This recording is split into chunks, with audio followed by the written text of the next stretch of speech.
Welcome to today's part 2 webinar series, The Intersection of Equity and Diversity Impacts on Our Underserved Communities in the State of Utah. This is part 2.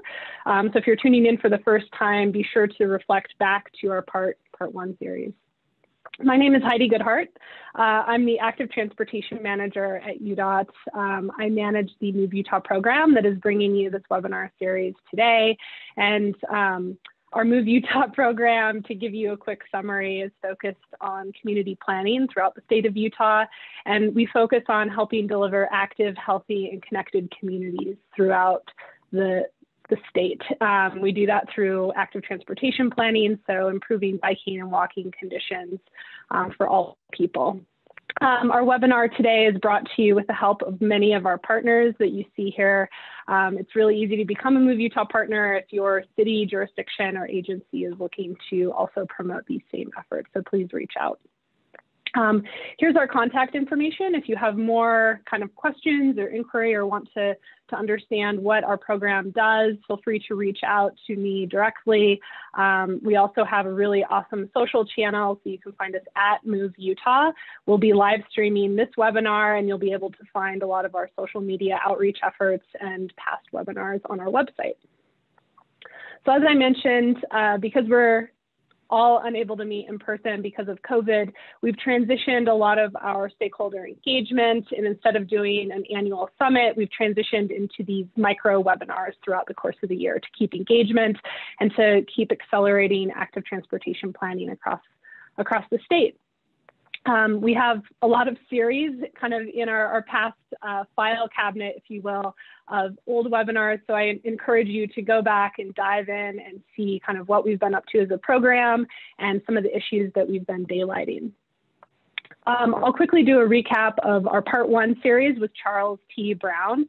And he gave us a really awesome opportunity to think a little more critically about equity and how that interface with transportation actually works, that intersection of equity and transportation. And he gave us some really kind of powerful data points and visuals that demonstrate how, even though we may not think about our communities being segregated, our transportation system has basically encouraged people to kind of self-segregate by providing choice to people with income and providing lack of choice to people that are more underserved or kind of trapped within their communities historically. So I encourage you, if you haven't seen part 1, it's very compelling. And we met with Charles prior to the webinar today to kind of do a baton handoff, if you will, to our moderator and our panelists. And so we expect some very awesome discussions today about how these equity issues are indeed rooted in Utah soil. So I'm going to take this opportunity to introduce Nikki Navio with Wasatch Front. She's going to be our moderator for today. If you're just joining into the webinar, please feel free to have questions in the chat. I'll be actively monitoring and responding to those throughout the day. And we hope to have a really robust discussion with Q&A for the audience afterwards. So please feel free to be engaged and interactive in this webinar. We really hope that you have a great time. So thanks so much, Nikki.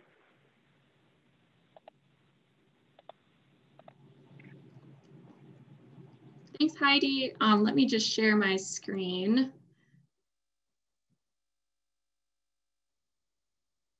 Can everyone see that all right?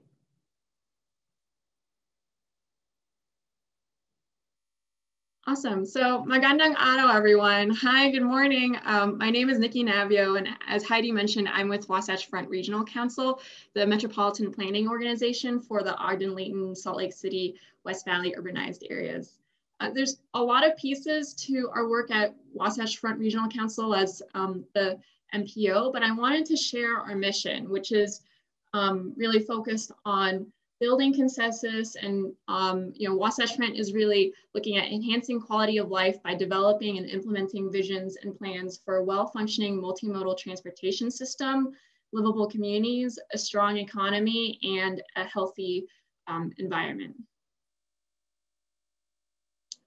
So, this is our organization's mission, but it's actually not unique to us, as we know. Planners work towards similar organizational missions and different contexts. And we play an important role in making these decisions that can impact communities for generations. And it comes from a place of privilege.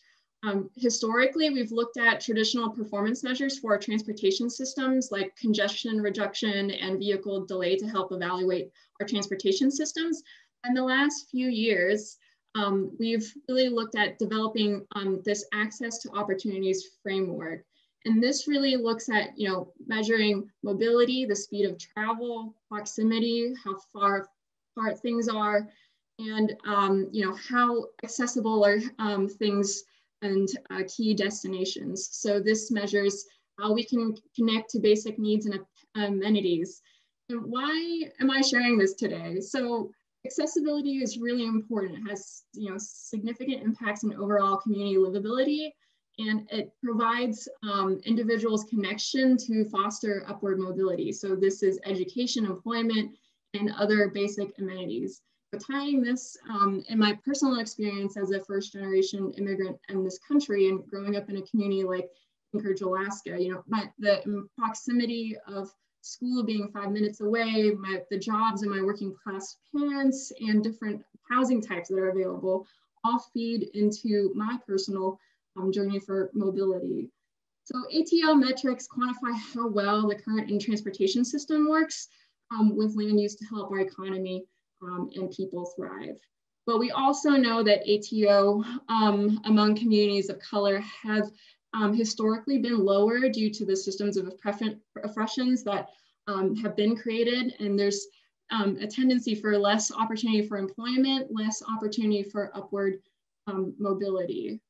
So what we've done at WFRC is taken this access to opportunities and put an equity lens to this. We've defined geographic areas that have higher concentrations, as you can see, with low income, racial and ethnic minorities and non-car owning households. And you can see in this graphic here that we have these equity focused areas that are in green on the leftmost panel, and then the middle and the right maps illustrating how we can focus in on different levels of workplace accessibility with auto and transit, and how we can look at these specific areas to support increased equity in people's ability to connect both locally and regionally. So access opportunities is becoming an important component of our planning processes.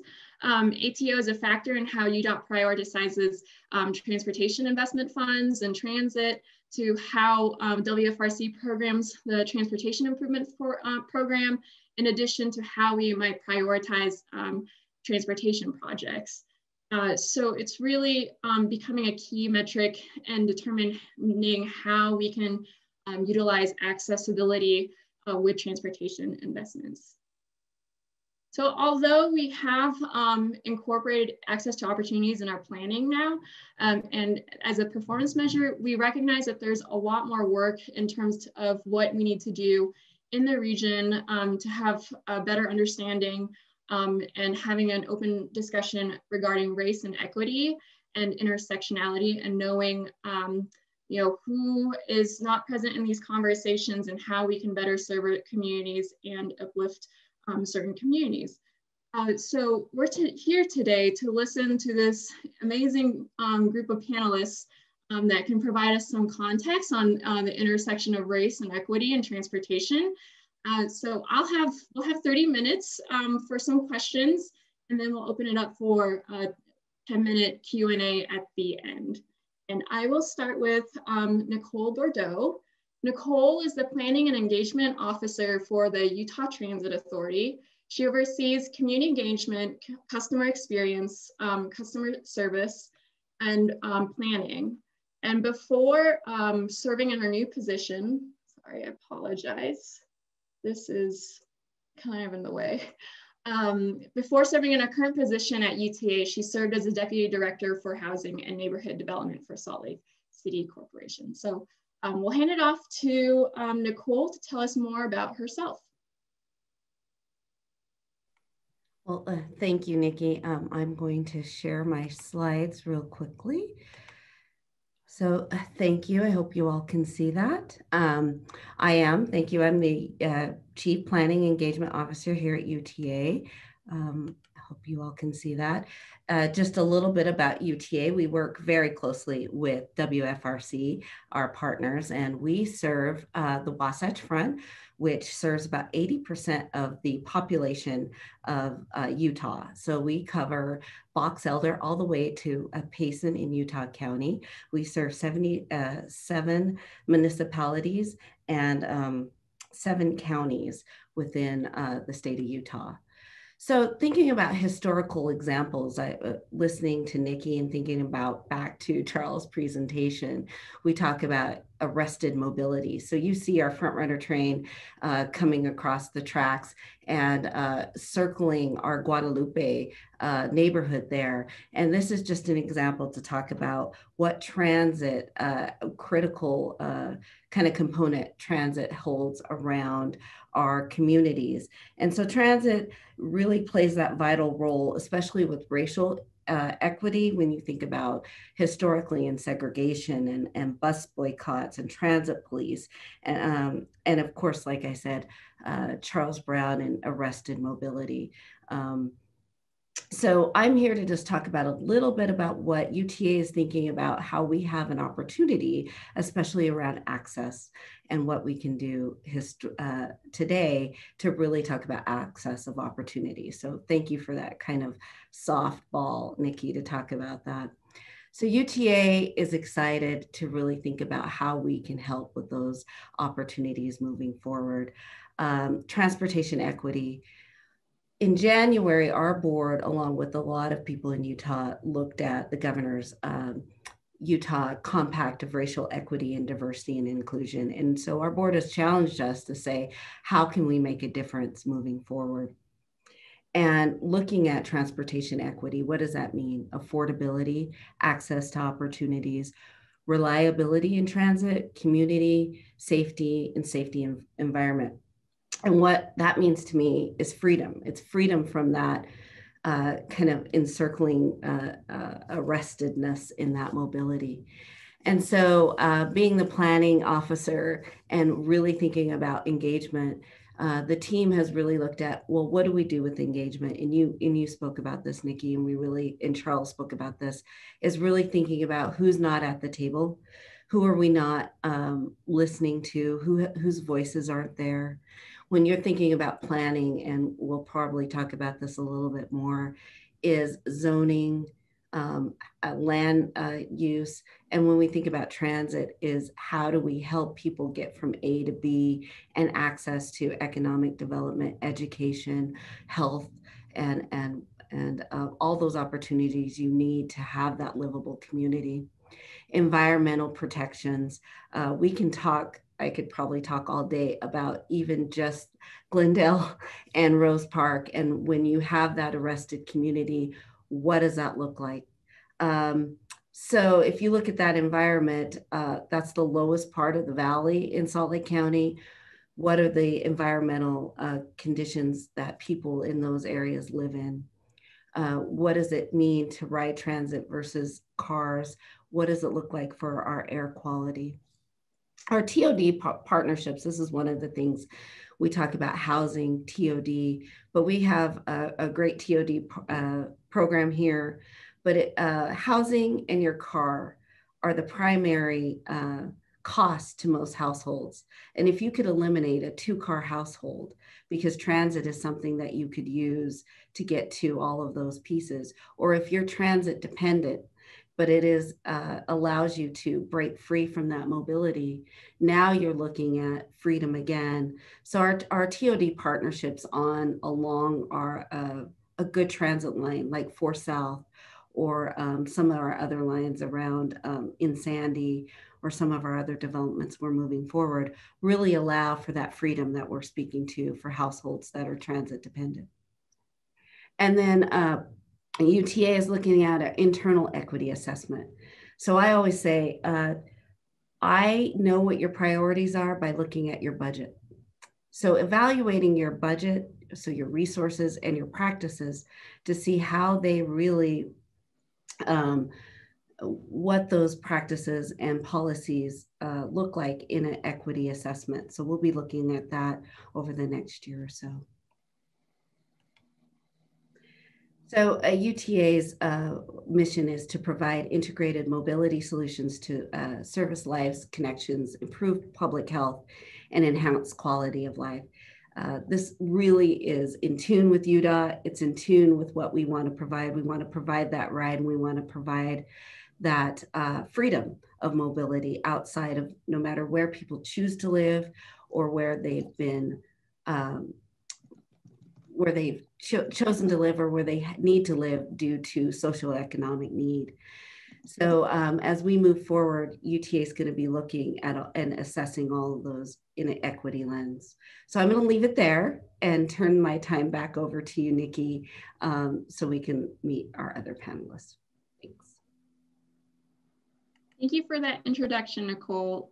Our next panelist is Ashley Cleveland. Ashley is one of the first Black city planners in Utah, is the Promise program at Mill Creek City, and a graduate of the U of U City and Metropolitan Planning Program. She is an APA and Black Space member, serves as an outdoor leader for Outdoor Afro, a Utah Outdoor Recreation Advisory Board Committee member, and a Human Rights Commissioner at Salt Lake City Corporation. Ashley, I'm inviting you to share more about yourself and some of the work that you do. Thank you so much for having me here, Nikki. I'm going to go ahead and share my screen.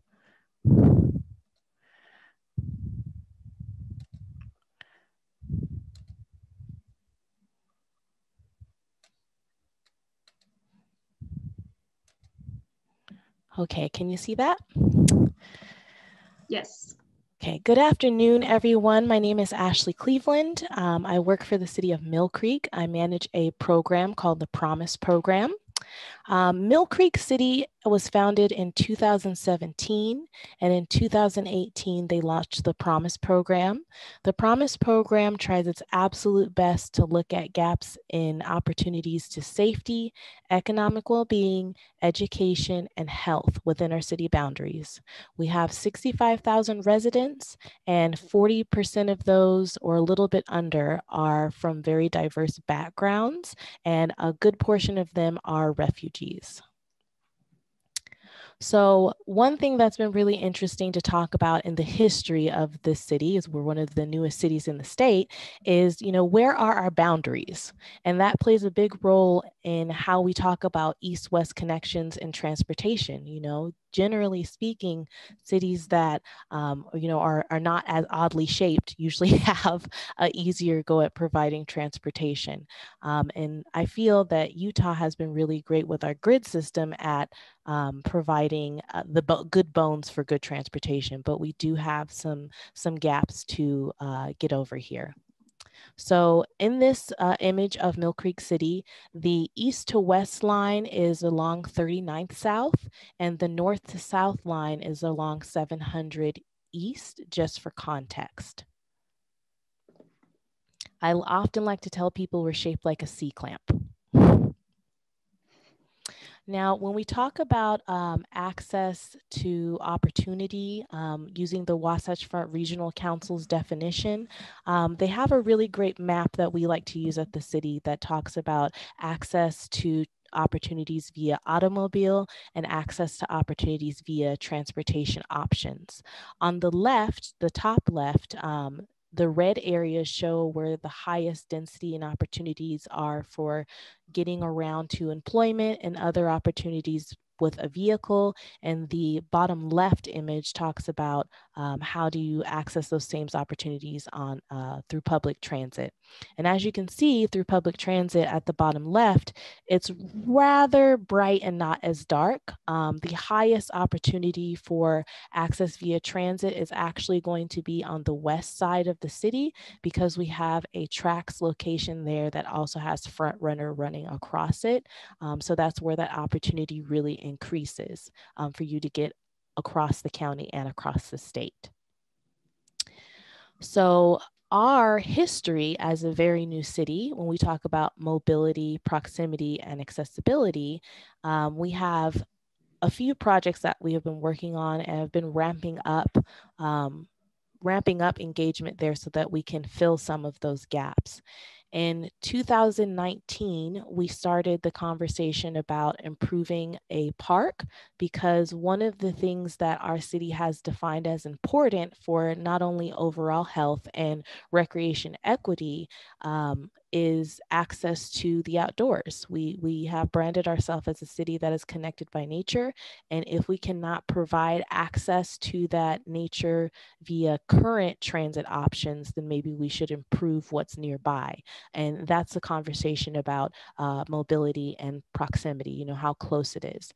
Generally speaking, if you do not have a car, less than a fourth of a mile is considered a walkable destination. So in this image to the left towards the bottom where the arrow is, that is actually where that improvement is going on. And that's where our bus line is with UTA.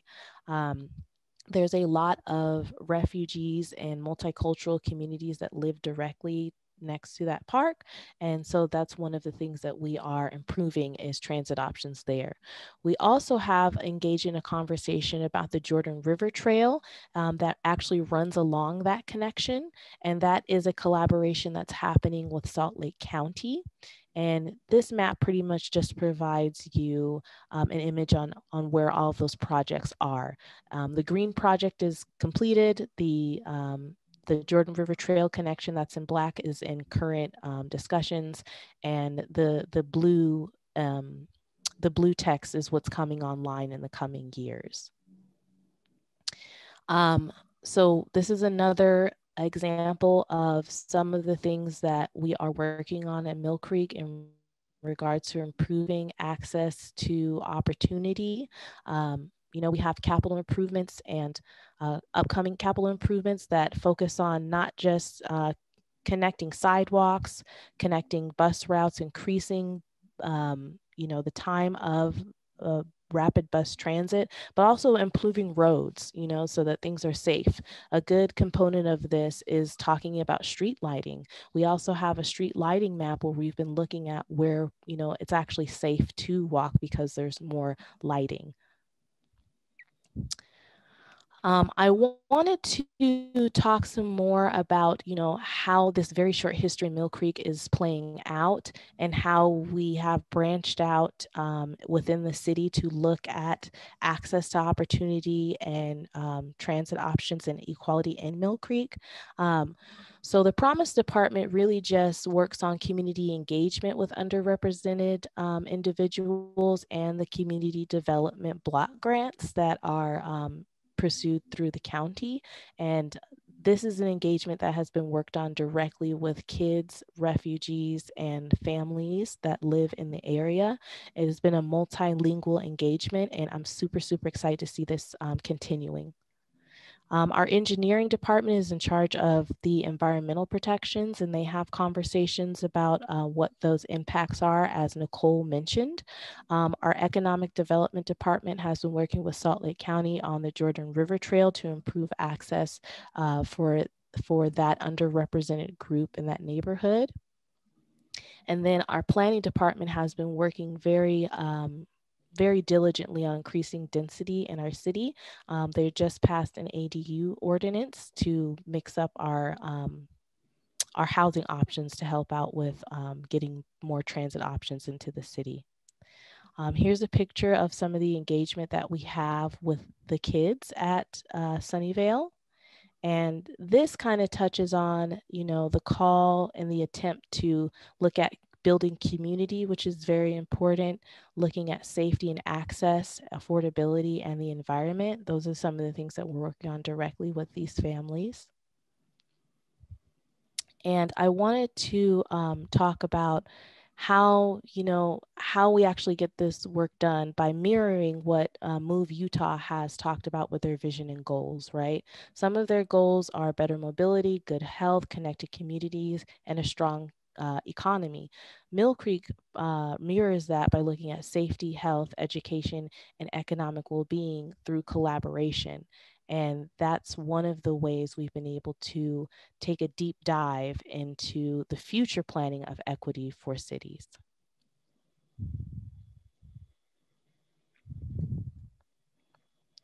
I want to touch on more of the history in Mill Creek, and I would love to hear from Nichol in regards to this. In Mill Creek, most of Utah, we have a very rich history that, was founded in the 1800s, and we had a lot of population and pioneers coming in. We actually have it's a historically Black neighborhood in Mill Creek, and it is on the east side of the Mill Creek Bench. Now, what's interesting is that from then until now, a lot of those populations have been moved further west. And that definitely has changed the conversation about how transit access plays out for these populations.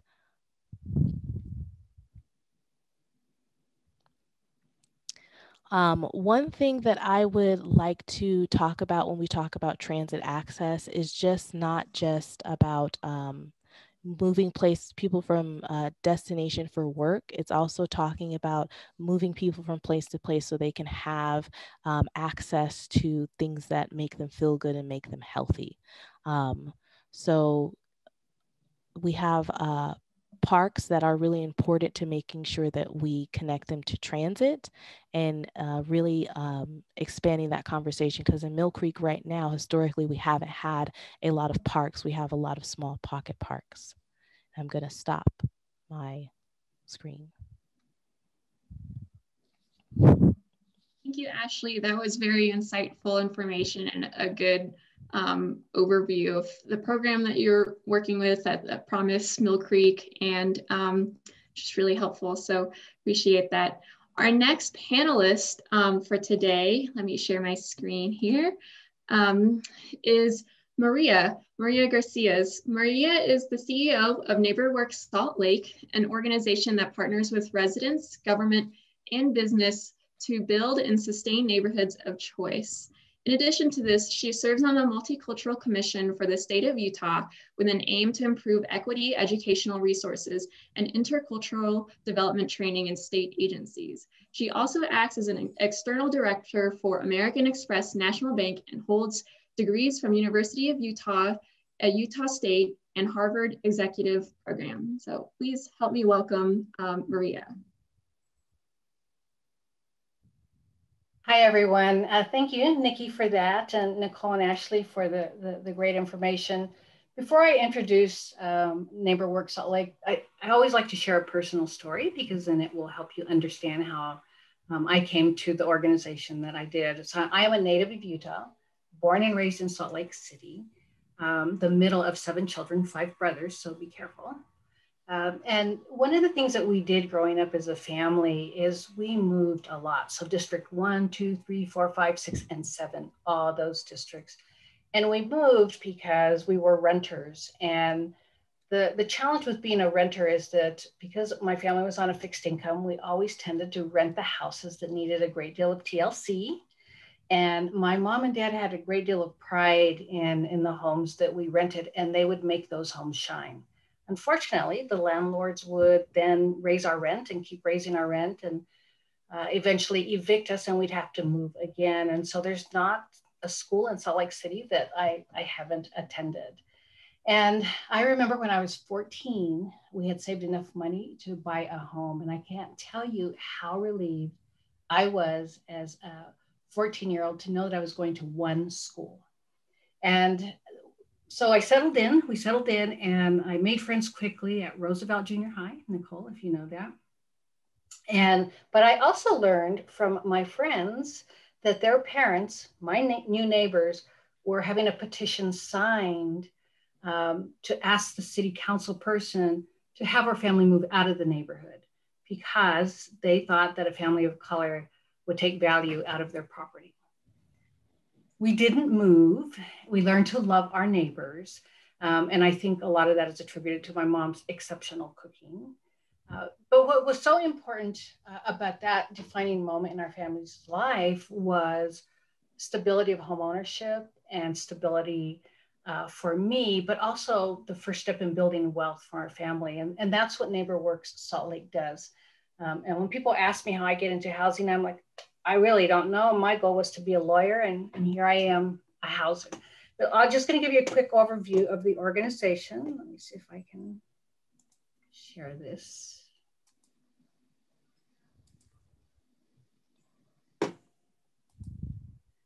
So NeighborWorks Salt Lake has been around for 43 years. It was created in 1977 with a primary mission to revitalize neighborhoods experiencing blight and decline as a result of redlining and disinvestment. And I'm assuming most of you are familiar with redlining, but there were a time when banks would put red lines around neighborhoods that were blighted or mostly majority minority, and they would not lend in those particular neighborhoods. How we do this is we bring stakeholders together, public, private sector, and more importantly, the residents, and we transform that community through real estate development, through single family, through multifamily. We are a lender, we're a neighborhood bank, and we lend to individuals who cannot secure financing through traditional means. And community engagement, we like to pound the pavement and knock on doors. We want to make sure that voices are heard. And economic development, we really focus on bringing money into the community and working with mom and pop businesses. And again, I'm not going to go through all the details of the organization, but I did want to share with you the impact of the organization since 1977 and how we transform communities. Now you can see each of our lines of business and the investment and the production numbers, and they're all great numbers and they have huge impact. But I always like to highlight the community engagement component. You can do the bricks and mortar, and they're critical in building infrastructure of community, but long-term sustainability comes from the people that live in that neighborhood. The organization serves all the way to the point of the mountain on the south and to Ogden on the north. That's my Nikki. Wonderful. Thank you for that personal context and an overview of NeighborWorks Salt Lake. So we'll go ahead into the question and answer portion of this panel today. Our first question, really, you've talked a little bit about this, but Charles T. Brown mentioned this at the first part of the webinar series. Transportation infrastructure has historically impacted diverse and underserved communities disproportionately. We've seen how, in Charles's example, how systemic inequities in transportation have divided some of our communities in Utah.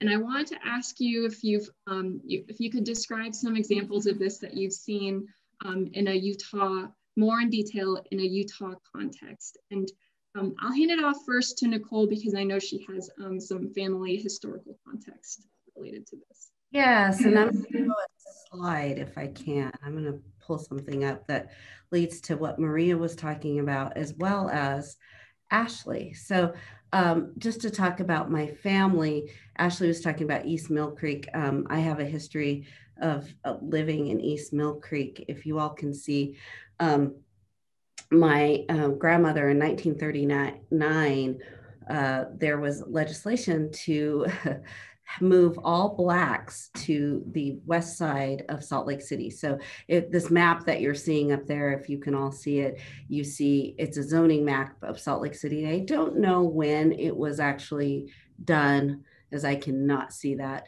but it can show you, as to Maria was saying, red line. And I find it ironic that D5, D4, D3 are all red. And that's all what it says here is hazardous. So, and you can see D2, which was probably District 2 is actually probably that area right now. And then you can see in the area A2, those are the more best areas. So this is fundamentally of how our zoning works and how it's continued to work throughout. And then if you were to overlay now where our transportation and where the freeways are, you can see that Utah is no different than most areas of how transportation and transit lays along there. But to give you a personal historic, I'm a 7th-generation Utah. My family came with Brigham Young. Actually, my grandfather came before Brigham Young and moved the pebbles and stones out of the way for the pioneers. But so my grandmother goes up there to the legislature and fights so that Blacks weren't moved or weren't segregated.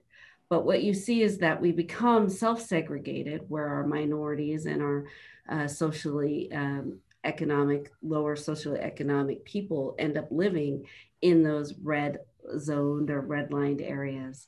And so now we have an opportunity to make sure that we give people of color specifically and people of low socioeconomic status a better opportunity. So my team talks about this and thinking about, you know, the curb cut theory, and we've heard of this, is where we are challenged with thinking about people that need ADA situations. So you say, well, we need to cut the curb because people in wheelchairs need it. Well, that doesn't just benefit everyone. So transportation or thinking about racial issues doesn't just benefit a person of color, it benefits everyone. So when you cut the curb for someone in a wheelchair, it also benefits someone, a woman in a stroller or pushing a stroller, or a man pushing a baby in a stroller. I don't want to be have my gender issues pop up, but you see that the benefits the whole of community. And so we want to continue to think about how we can benefit the community as we make improvements through transportation equity. I'm going to show just one example from UTA, and it's the East-West connections. So now that we've thought about how we have those issues with arrested mobility, you have people living on the west side of the valley because of those socioeconomics or those redlining issues, as Maria and Ashley have discussed. So UTA, we have the opportunity to make sure that people can be connected. Everyone knows Route 9 is one of my favorite routes, thanks to Salt Lake City and that partnership. But this map shows you where Jane is right here in the middle, can get to within 15 minutes using transit. And that is what we're trying to do, is access and opportunity. That means grocery stores, that means outdoors, as Ashley mentioned in her presentation. That means education to the University of Utah. That also means economic development. So if you see that 9 route as it moves through Glendale and up through the Central 9 community up to Yale Crest community, which is one of the most desirable communities or highly economic development communities, and then up to the university, you can see how fast and how much mobility Jane has. You can also see that we have a better connection moving north and south through the community. And these are some of the things we need to look at UTA to help that mobility for our customers and community. So that's the historical and also where we're going forward. So I hope that answered that question, Nikki. Yeah, and I will open it up to Maria and Ashley to weigh in on some of the examples that they've seen in Utah and just give additional context. Sure, I'd love to share a neighborhood that we're currently working in that I think will highlight a lot of that. Let me share my screen again.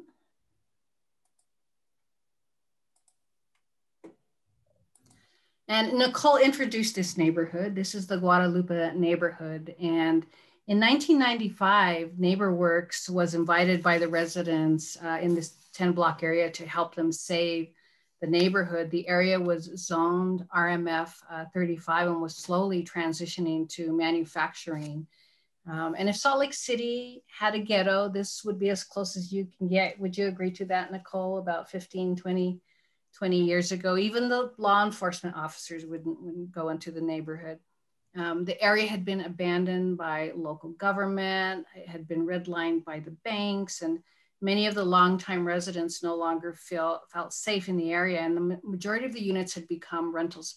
I think that's why home ownership is so important to me.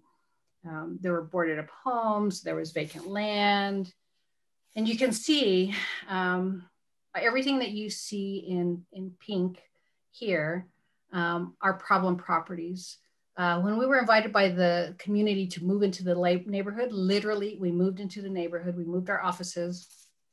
Everyone thought we were crazy, but you can see how this neighborhood has barriers all around it. It has I-15, it has the tracks, it has the 600 North Viaduct, and then it has the North Temple Viaduct. And the primary concern for the residents at that time is if this neighborhood goes away, the blight will start to move west. And so that was our priority, was to figure out how do we change that? How do we intervene? Well, I'm going to fast forward 25 years. In 1995, you can see the challenges that the neighborhood faced as well as our organization. In 2020, we worked within 12 months to downzone, which everyone knows how easy that is. There's still work to be done. There's still some blighted homes, but we've gone from 30% owner occupied to 75% owner occupied. Half the residents are very involved. So I'm telling you, if you move in this neighborhood, be aware they will knock on your door. 95% of the existing structures are renovated, 108 new single family homes. But I think above and beyond this was really working with government to do street lighting, to turn it into a quiet zone, to create sound barrier walls, to work with law enforcement, to deal with the crime. And this last slide highlights the total investment from 1995 to 2018. And certainly NeighborWorks would love to take credit for all of it, but we can only take credit for 200 million of it. The remaining amount comes from the various stakeholders. And the most important part of having stakeholders have this kind of impact is a common vision and candid conversation, and making sure there are voices at the table who might not often be heard. And the work continues and our office is still there. But it's an example of what happened in the inner city. And then I always ask the question, would this neighborhood look different if they had built I-15 further west of Redwood Road? Thank you, Nikki. That's a wonderful example, Maria, that of seeing how much you can do with working with community and with people, boots on the ground. Ashley, I want to give you an opportunity to share if you have some examples that you've seen in Utah. Sure, thank you so much for that. I'm going to go back to the slide that I had originally shared that I got so excited about sharing and talk about the history in Mill Creek. You know, we are a new city, so it's really amazing to be able to have mentors and really amazing women of color like Maria and Nichol to look up to really guide our frameworks in our new city. As I mentioned before, for Mill Creek, we have a historic neighborhood, right? And a lot of the history is showing us that it might be a historically Black neighborhood. And when Nichol showed that redlining map, it only had a portion of maybe the top of Mill Creek included in that. But if we can infer, what history was like back then to now, I'm pretty sure that that same type of paradigm shift, continued south. So just like Nichol had mentioned, Mill Creek has a lot of north to south connections, and we are working to bridge the gap on east-west connections through our capital improvements and CDBG options. Another thing that I think is really important when, Maria and Nichol bring up the history and how to move forward is also not just having people at the table who aren't there and making sure that they're there, but making sure that there's space to pay respect to their history, even in our transit conversations and moving the city forward. So one thing that Mill Creek has done is in the new city center, they have dedicated a street to the Chambers family, who is from East Mill Creek, in hopes of laying better foundation and framework in the future for equity and recognizing local history. Thanks, Ashley. So our next question, looking forward, is that UDOT recently updated their mission to enhance quality of life through transportation. And the UDOT mission is built around the quality of life framework, including the 4 pillars of better mobility, good health, and connected communities, as well as a strong economy. So I wanted to ask the group, how would you define a thriving community, and how do you think we can get there?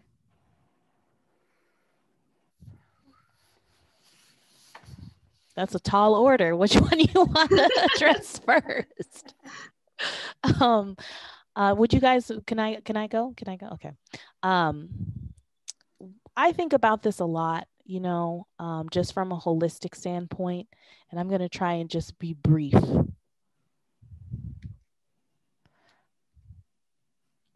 Okay. You know, the Mill Creek Promise program tries its best to look at safe, healthy education and economic well-being. When I think of the social determinants of health and how we can provide that in a city, we need to make sure that there are options. You know, you have a community development director here, you have a transit planner here, you have a community engagement kind of planner here with me. I think that a lot of times when I speak to underrepresented people, they want options. You know, we want communities of choice. We want access to choices because that's how you have and build, you know, the best life. I feel the best way to do that, honestly, is through collaboration. Maria has brought up all of the stakeholders that she has brought to the table. Nichol has talked about a lot of the practitioners that help her move the ball forward in regards to engagement. And I definitely couldn't have done the work that I do without all of those collaborators, and most importantly, residents and parents. So that to me looks like supporting them. And then lastly, you know, just as a person from my own experience as a Black woman and an underrepresented minority in this field, I think that we need to recognize historical struggles as, you know, as we look at providing access. I think that we need to provide avenues of justice and lean on community as safety nets for those people so that we can have a thriving economy. A good economy is not a oligarchy, right? And it's not just from an economic standpoint or a development standpoint. It's also from a community lens as well.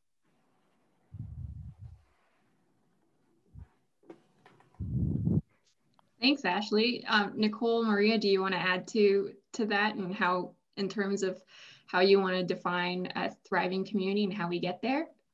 Yeah, you know, my response is pretty simple. A thriving community is where there are no barriers and people have access to health, to food, to transportation, to, you know, financing. You know, I see that in the neighborhoods that I serve. It's like, what are the gaps? There's not any food. There are no fine dining. I was told one time that the West Side would never have any fine dining because it was a wasteland. You know, that's, you know, how would you feel when you're a resident, when you're told those types of things? Because I am a resident of the West Side, but it's, you know, having access to everything with no barriers.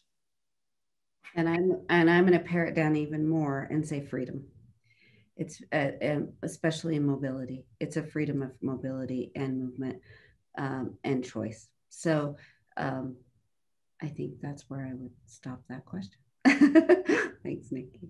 Great. I'll go quickly on this last question I have, and then we have, you know, 6 or 7 questions from the audience. A final question from me is, COVID-19 has brought to the forefront some of these underlying systemic inequities that linger today. And conversely, it's also created an opportunity to have these widespread dialogue about how we can overcome these systemic challenges in our communities. So I wanted to ask what tangible recommendations you might have for attendees, and how can they potentially help make a difference in their own communities?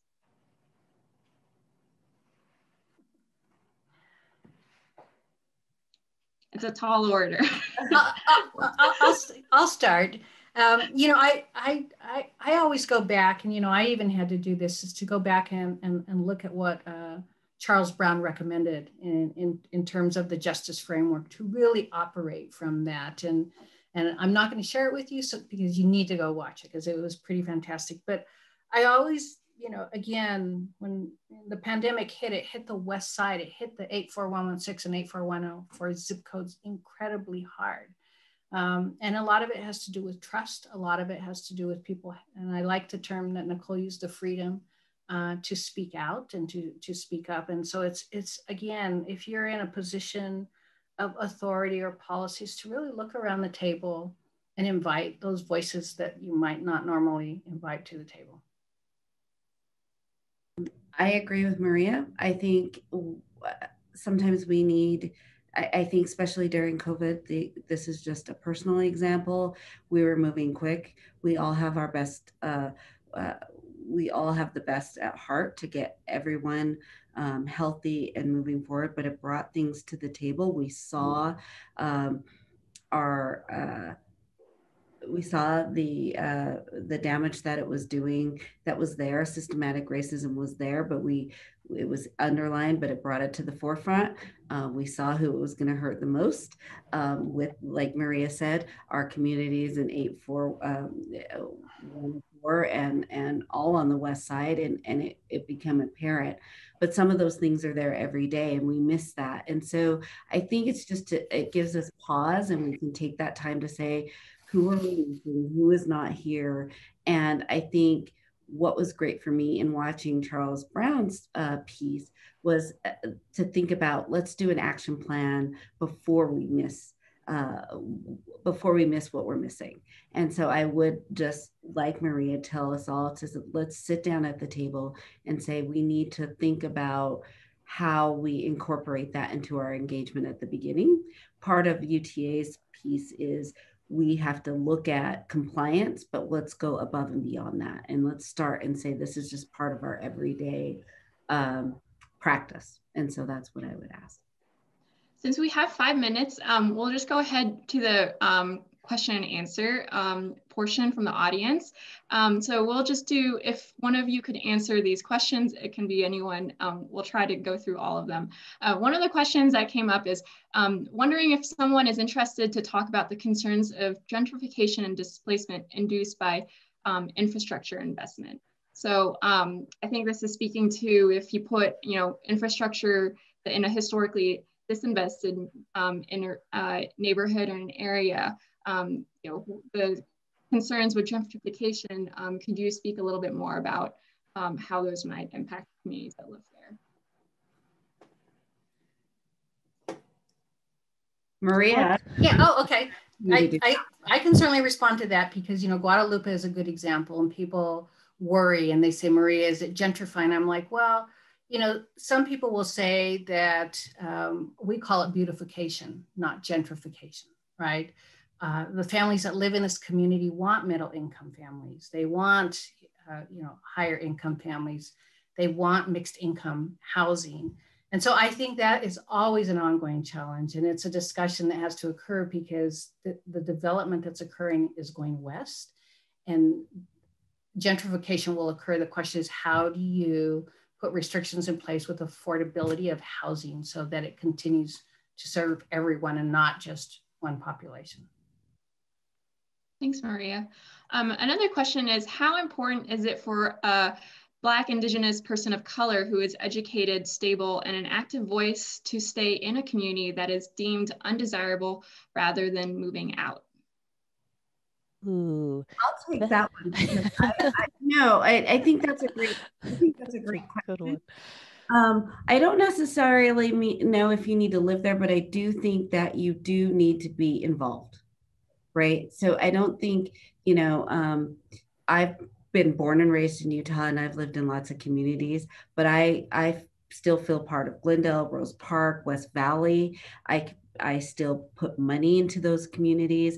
I still eat in those communities. So I don't know how important it is to live there, but I do think it's important to put your economic money into those communities and into those children and into those businesses and into those infrastructures and into those cities. So you should be at the table.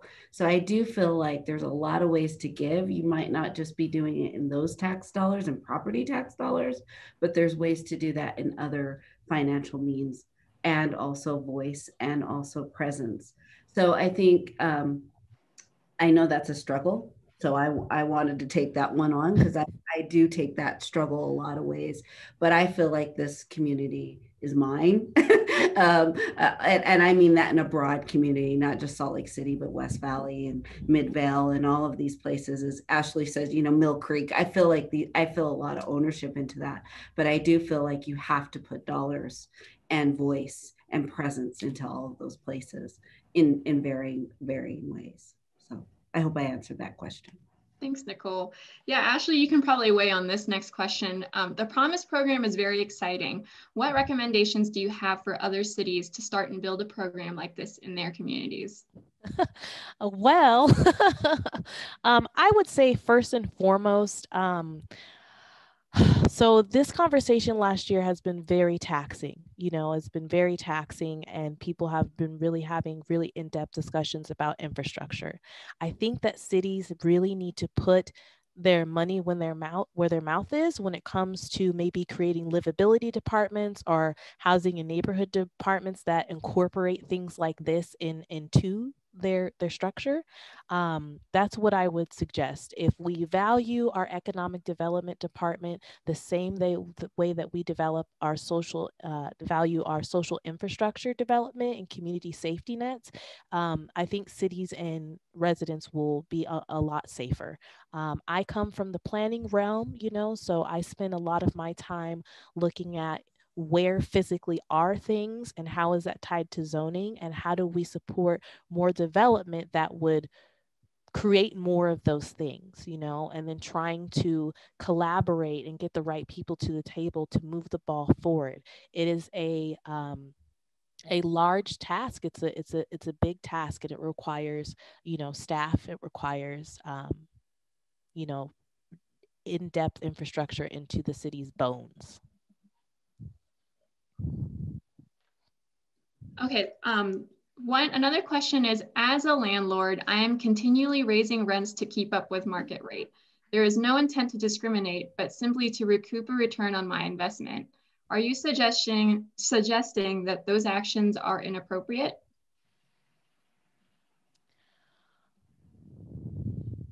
I don't think we're suggesting that those actions are inappropriate. I think that if you are trying to receive a return on your investment, that is, you know, maybe one of the reasons that you became a landlord, but you should probably look at, you know, what type of landlord you are, you know, and making sure that you're providing your tenants with what they need, so that they, you know, have safe housing, clean housing, that you're responding to their needs and not pushing them into houselessness. I do think that there are resources for you if you are concerned about that and teetering on that. I think that that's a more important thing to concern yourself with. Okay, and I don't know if we have much time left. I think just a couple minutes, but if you could change one thing about our transportation system along the Wasatch Front, what would it be? I'll respond. I will tell you what I hear from the communities that we serve is cost. They want it more affordable, and I've had these discussions with transportation because of their costs, but for them, it's about affordability. Free or 50 cents. I was going to say cost as well. And then another question is, can you describe what is being done to address the need for low-income people's transportation and access to testing and COVID-19 vaccinations? Oh, can I take that one with a little bit of stay tuned? So UTA is partnering with the state, and stay tuned. There may be a really big announcement, say March 10th, about making that very accessible. That's what I'm going to say. Board willing. So we're gonna be partnering soon to make it very accessible without spilling the beans. Yeah. Wonderful. Well, I think that concludes our time today. Nikki, Maria, Nicole, Ashley, thank you so much for this enlightening webinar. I know that we weren't able to get to some of the questions in the Q&A. I will respond to those and work with our panelists to respond to those, and we'll push them out in kind of our post-event email. So thank you so much to all of our sponsors for today's webinar, and our panelists. We really appreciate you taking the time out of your day to watch and attend. Additionally, stay tuned for updates on our April webinar. Thank you so much, everyone.